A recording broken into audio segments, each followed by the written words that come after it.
Hi, everyone, and welcome to Unco, a podcast about what's unusual in tech. I'm your host, Timothy Buck, and I'm sitting here with my friend, Stephen Aquino. Hi. Nice to have you on. So Steve is a tech journalist who lives here in San Francisco. He's a contributor to TechCrunch, iMore, Macworld, and a bunch of other things, and he focuses his writing on accessibility. And because of that, I thought it would be really interesting to have him on the show. He has a really unique perspective on technology and is one of the foremost writers on this topic of accessibility. And I think it's something that a lot of people don't really know that much about. So I think this can be a really interesting conversation. I guess to start off, what brought you to San Francisco? How did you become a tech journalist? Tell us a little bit of your story. What brought me to San Francisco was my girlfriend, actually. I grew up in the East Bay.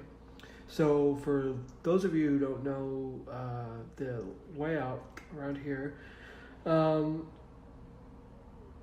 you have San Francisco Bay, and San Francisco is on one side, and then on the other side is Oakland and everywhere else, and that's where I grew up. And so I came to the other side of the bay to be with my girlfriend. We met in January of 2014, and then things happened pretty fast, and then I moved here in May. So I've been here almost 4 years, and how I started as a tech is in 2012. Marco Arment founded the magazine, and he wrote a blog post about it, and in it he said he was looking for people with ideas for articles. And at the time I was working with severely handicapped preschoolers ages 3 to 5, and we had iPads and iPod touches in our school that we used a lot to for instruction. And being the tech guy, I was always asked to use the iPods and iPads with our students, and to also set them up. And so I thought that it would be a good idea to write an article about that, how I use the iPads in instruction, and how our students take to them. So I wrote that article. I wrote that out as an idea, and I sent it to Marco. And by that time, he had hired Glenn Fleischman as the executive editor to help him out, and they saw my idea and they said, "Hey, it's awesome, and we want you to do the story. So I did this. I wrote it, and it was published at the end of January in 2013, and it was huge. That article. Apple saw it, and they threw it up on Hot News on their site, which it no longer exists. I remember that. Hot News, Yeah. And then a bunch of people in the Apple scene saw it. John Gruber and Jim Dalrymple and Jason Snell, and all these huge people in our scene. And then a few people said, like, hey, you shouldn't stop. You should keep going. Like, this is good stuff, and you have insight. And so I quit my job at the school in May of 2013 due to stuff happening at the school, but I also wanted to do writing for a job, because it's something I enjoy, and it's a strong area of mine. So I quit in May, and I started writing for Macworld and Tidbits. I wrote for Jim Dalrymple's magazine when it was active, and been doing it ever since. And as time has gone on, I've gotten to know more people and more contacts, and right now, as you said, like, I'm at the forefront of this. So that's how I started. Yeah, that's really cool, man. I actually didn't know all of that story. I knew bits and pieces that you told me before, but I didn't know the whole thing. So that's really cool. So the reason I had you on the show is because you do have those insights about accessibility and tech, and for our listeners, it might be good to just start off with the really basics. Like, what is accessibility? What is that whole portion of the tech world about? What's it for? Who does it help? So if you take this even further into smaller chunks, like if you look at the word accessibility, the root word is access. Yeah. And we all know what access means, access to info, access to anything. What accessibility is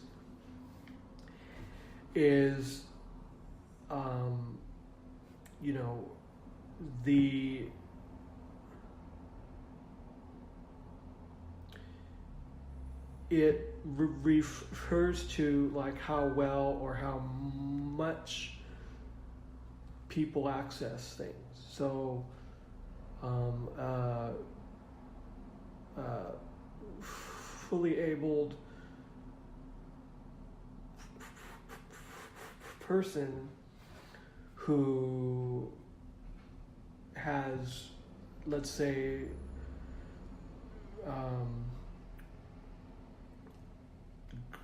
good eyesight is is going to be able to see like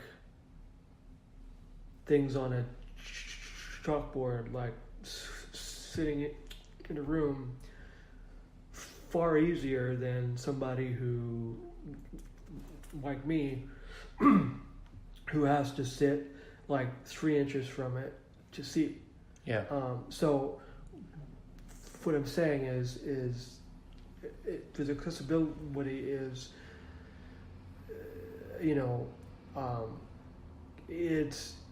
it's a threshold, like to what degree can you access things, and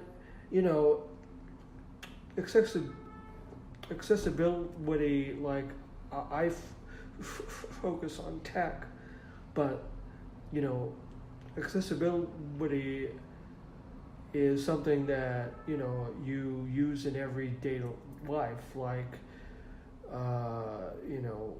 when you have a car and you need to park in the disabled spaces, because they're close to the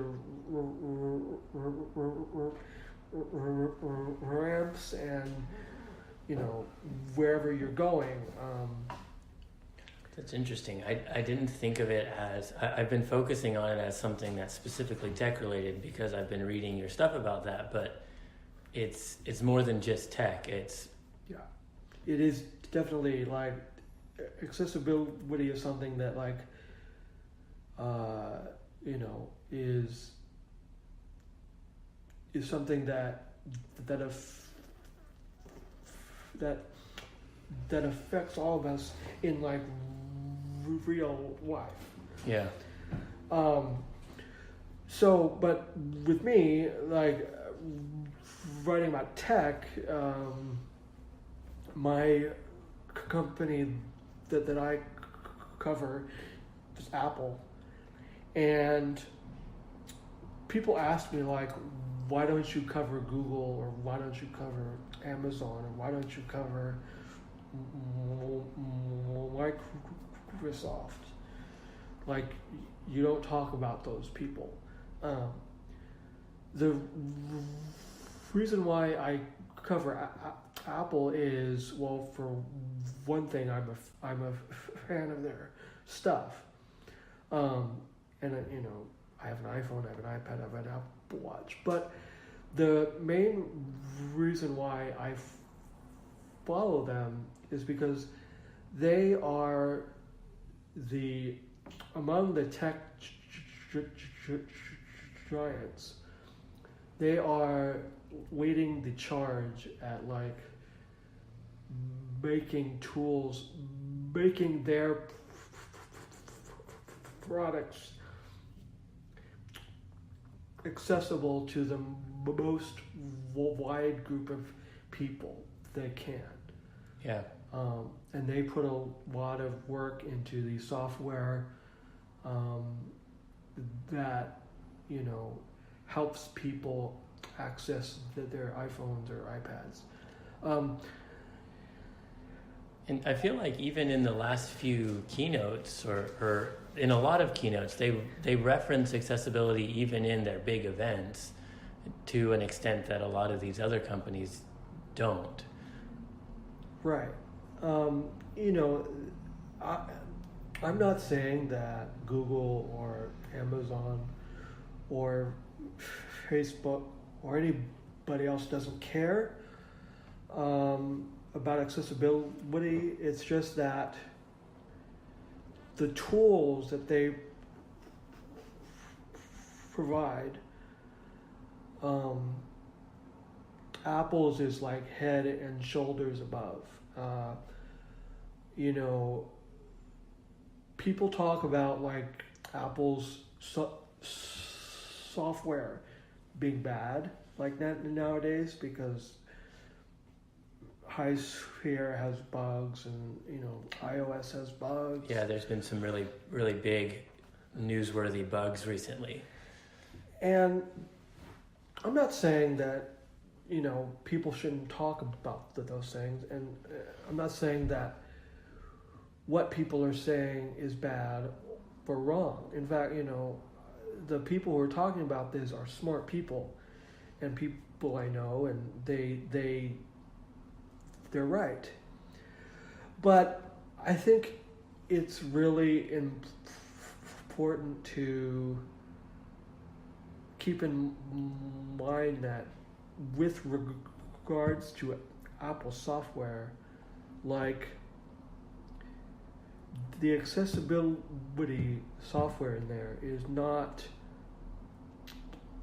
easy work. You know, it's not like they have a team like stashed off to the side, like doing this work.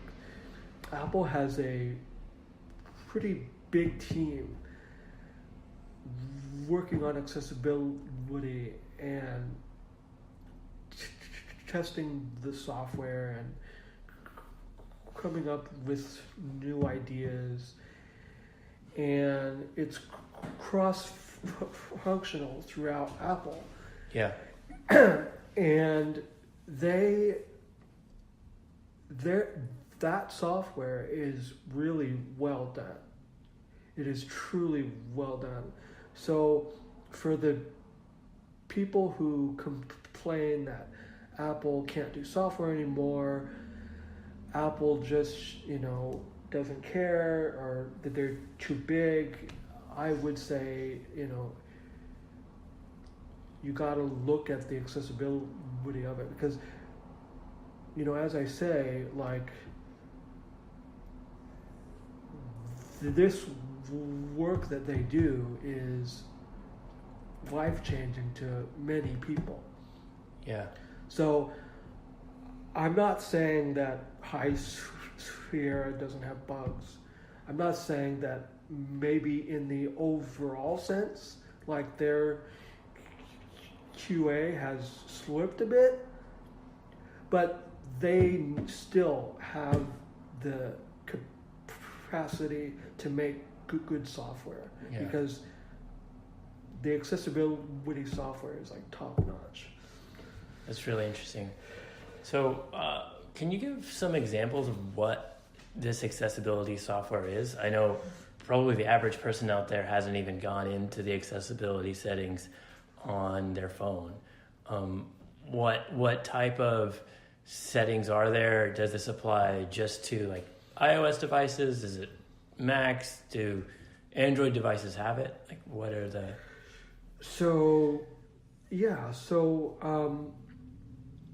iOS's accessibility features, if you go into settings and general and accessibility, you'll see a long list of stuff. It's pretty packed with, and it touches like hearing and eyesight and physical motor,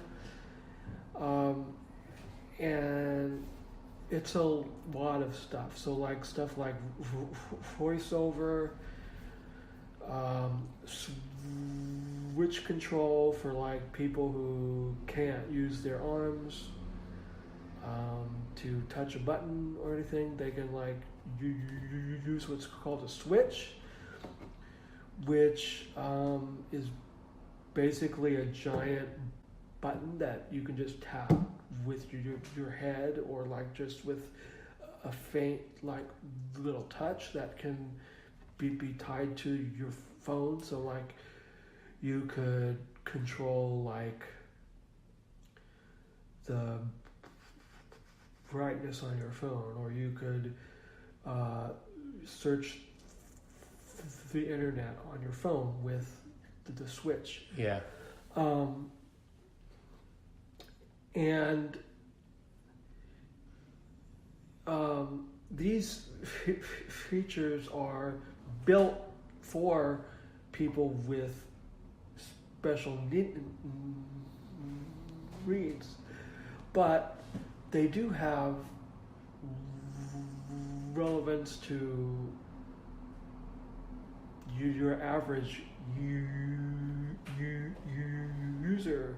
So like if you might like your font size to be larger. So you can turn on dynamic type, which is an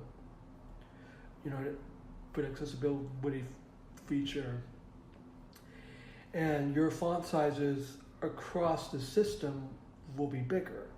And there's an API where third-party developers can tie into that feature into their apps. And then you don't need an individual font size slider in each app. You can just say use system font size, and that's dynamic type. So now when you download an app, you're not having to go through the settings that you can't really see so well. At first, it just automatically has the type settings from the general settings. Right. Yeah, that makes sense. And so, and there are 100 other different features. With relation to Android, I can't speak to Android, but I don't think they do as well as iOS. Google, I don't think has everything that that Apple does in terms of how deep everything is, and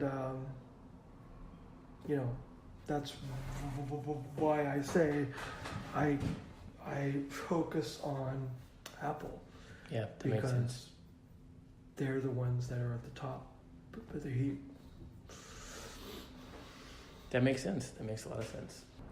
So is there anything in iOS or macOS that is a big accessibility feature that is missing? Is there something that you really want Apple to change in the next versions of iOS? Yes. In the overall scope, I think that the accessibility feature set is pretty full in terms of like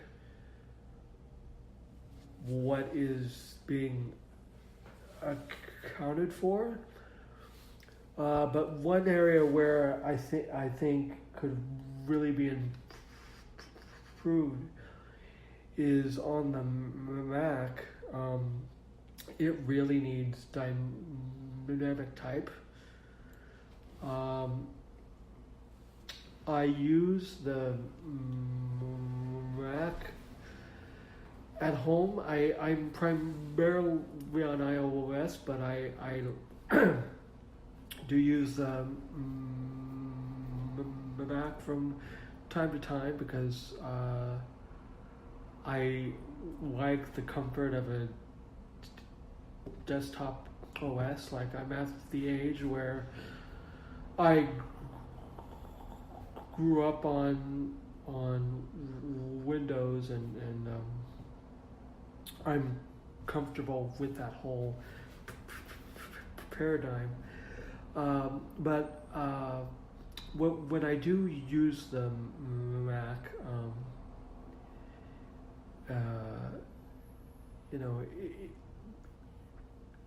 even though the screens are Retina and you can adjust like the size of the dock and things, the type in apps and things are really quite small still. And this means, like, I know you can set the overall type for Mac OS, but you're saying if you open a specific app, it'll still have small text sizes? Yeah. Okay. What I'm saying is, like, even like the menu bar up top. Yeah. Like, you can't like set a size for that. That's like fixed. Oh, okay. And like you can go into like certain apps and like change the size of the font. But I'm saying like for Apple's apps like Safari or Mail is a huge one, or Notes or something like that. You can't like set the font there. It's like, you know, it is what it is, and it's hard to see without squinting. Yeah, that makes sense. So, and you know, again, just like on iOS, it would be easier to do all this at a system level than to go into each app that I use and like set the fonts, right? Right. Yeah, that makes sense. So there's been a lot about these smart speakers recently, about Alexa and Google Home and the HomePod coming out soon and all of that stuff. Do you think that like there are some accessibility like benefits to these speech OSs or whatever you want to call them? Yeah, I mean, certainly, you know, things like Alexa, like the Echo, the Google Home as well. Although I don't have a Google Home, but I do have an Echo Dot. Yeah, we have a few Echo Dots, and the only reason they're not going off right now is because I changed the wake word to computer. So, and now it's going to go off. So, you know, using your voice to do things like the obvious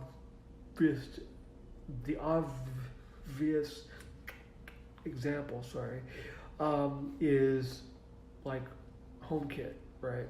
So like if you take the time to like set your house up with HomeKit, you've got a lamp and you've got a light switch and you've got, you know, I don't know, your thermostat.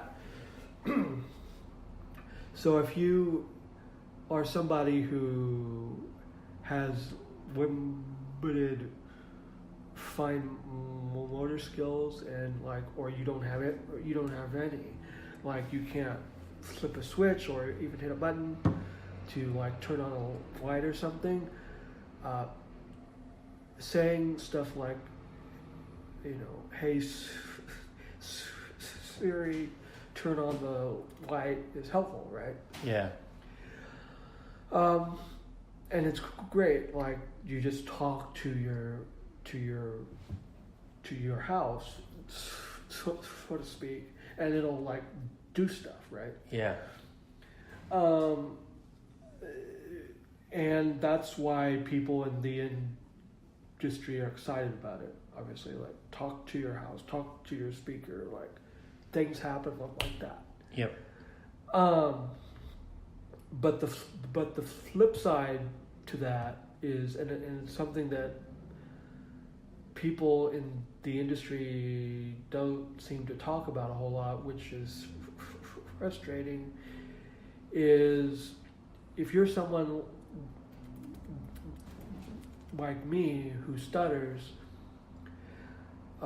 talking to Google Home or Siri or Alexa can be hard. You know, my stutter is not terrible, but it's certainly something that I have and I'm conscious of to a fault sometimes, and it can be really hard to like say, hey Siri, check my mail, or hey Siri, change the song, And that's because people talk about how hard it is, excuse me, to teach a AI to learn how to understand a human, but teaching an AI to understand a human who has a speech problem, as I do, is even harder. And if you stutter enough and it gets frustrating, then your incentive to use these sort of, home AI things is going to be lessened, because you start talking to it and it says, "I didn't understand you," and say it again and say it again. Yeah. Yeah, I can definitely see how that would be frustrating, and it seems like something that all of these companies need to focus on, because they're going to be more successful if their tools are usable by more and more people, right? Right. And I think that probably ties into more than speech impediments, but also people who have strong accents, or people who speak English or whatever language as their second language. And Sure. I mean, yeah. I mean, absolutely. I mean, it's not just, it's not an accessibility issue only for, like me. It's for people who have accents, for people who are ESL learners.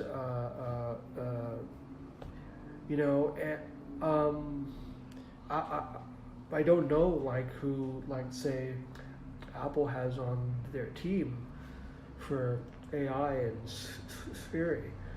I don't know who they've hired, but it almost would make sense if they hired a speech therapist, or like a speech to, like, help them see, like, not to have therapy, because that's something else, but, like, just to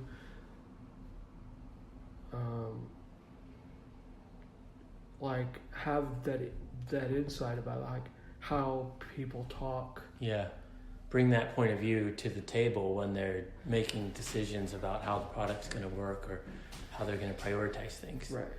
That makes sense. I know I studied Mandarin in college, and I remember at the time Siri was still relatively new, and so but it did work in Mandarin, and so I would try to use it in Chinese, and it just never understood me at all. And it was probably because my tones were horrible and I didn't speak Mandarin very well, but it would have been really cool if it did work. And for me, it was just me trying it out. But for a lot of people who move to a country where they need to speak that language most of the time, or they really need to learn the language to live, having that work is a whole lot more important than a college student just playing around with their phone. So yeah, I definitely can see the value in making sure that this works for all types of people and is accessible to all types of people. Yeah, but I don't know, like, in the case of Apple and HomePod, or even Siri, just as a thing, right? Like, I know tons of people at Apple, but, like, I don't know, like, the makeup of the people on the AI team, on the Siri team. Yeah. But again, I think that, after thinking about it more, like, someone there has to consider, how do we solve the accessibility of this, like HomePod, right? Yep. HomePod is new. Like, how do we serve somebody who maybe can't speak at all but can hear and wants a HomePod? Well, how are you going to... Oh, that's interesting. How are you going to listen to not even listen to it. How are you going to talk to HomePod if you can't talk? Well, does HomePod work with Type to Siri on iOS, where for people who don't know, like in iOS 11, they added a pretty bare bones, like in terms of like depth and stuff. Like if you turn it on, like you can type to Siri in like an iMessage style, where like you'll say, hey, you'll type, hey Siri, and then she'll say, hello, and then like you'll say like send, Bob a text or something.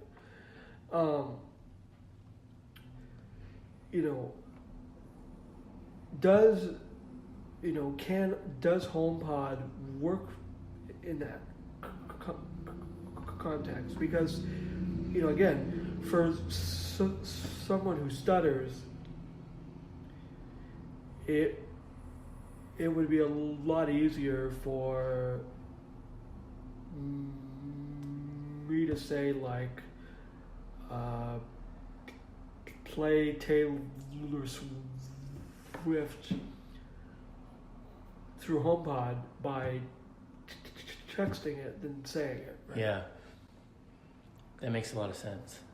And is there? I think I saw that there's a way to, you kind of like in AirPlay, play music from your phone to the HomePod, but then also hand it off to the HomePod as being the like the source of it. So it's not just I'm playing music on my phone through the HomePod speaker, but the HomePod itself is what's playing the music, and your phone can go do whatever it wants. I think that's a new feature in like 11.2.5 or something. Yeah, I think I saw that somewhere on Twitter, but I haven't been able to try it out or anything. I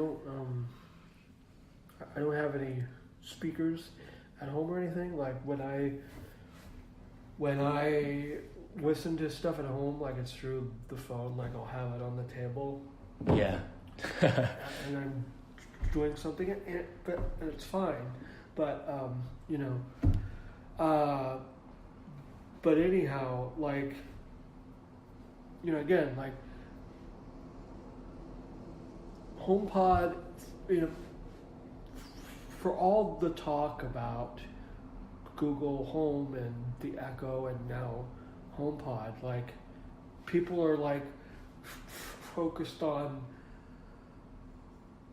what it does, like what it can do, like the services part, like the functionality and the sound of it, which is, they're both important. I'm not saying that they're not important, but in order for the HomePod to be accessible to a wide group of people, like it's Apple's job and to consider this, and a lot of people in the tech world, like the Apple tech world, podcasters and writers and so forth, it's like they're too focused on what it does and how it sounds, and like there's no consideration for like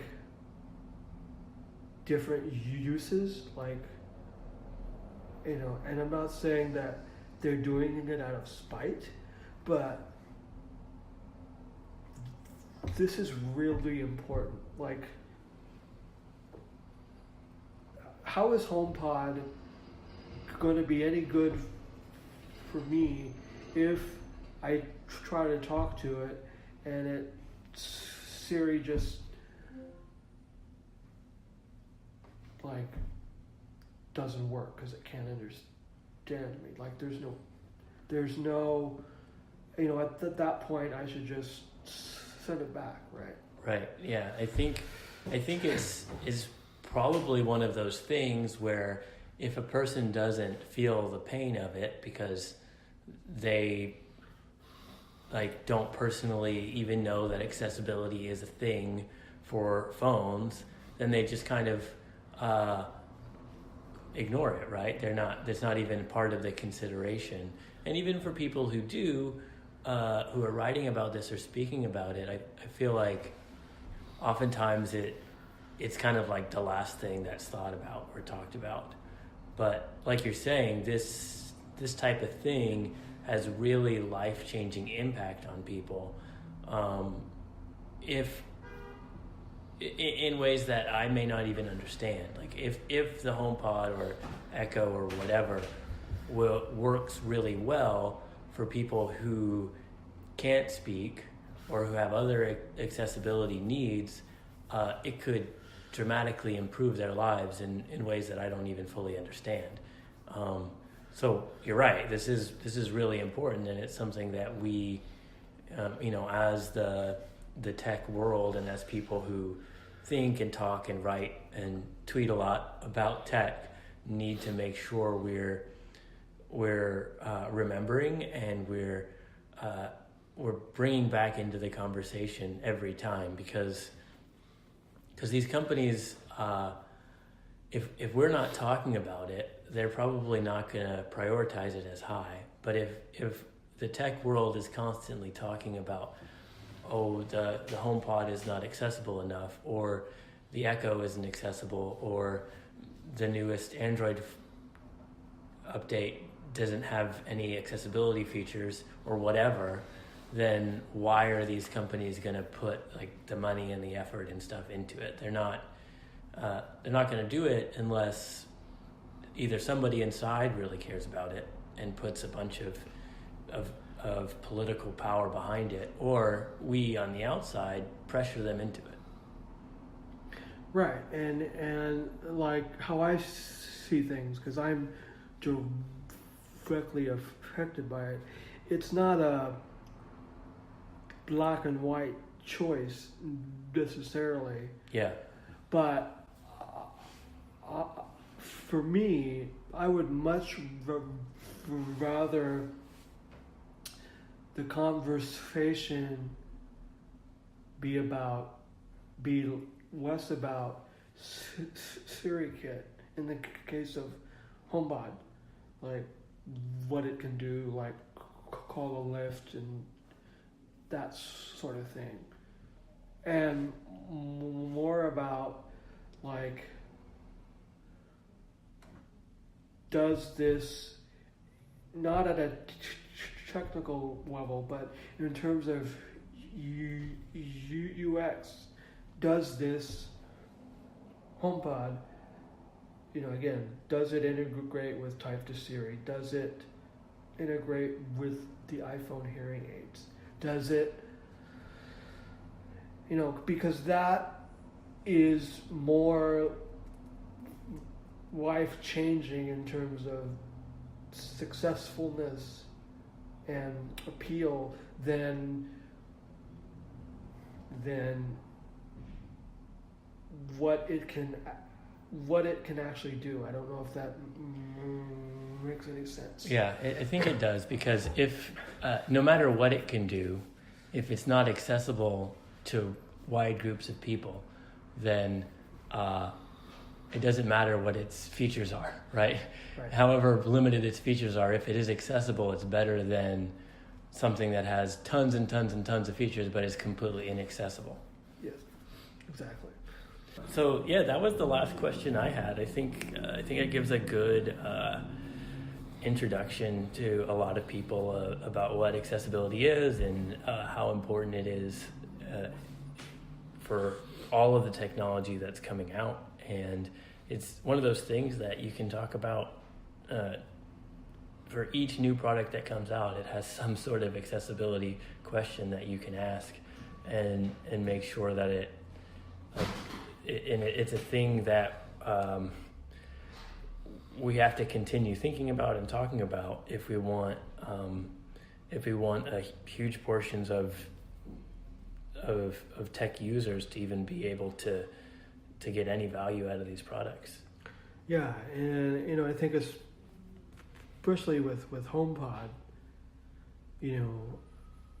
HomePod is audio, right? Yeah. And I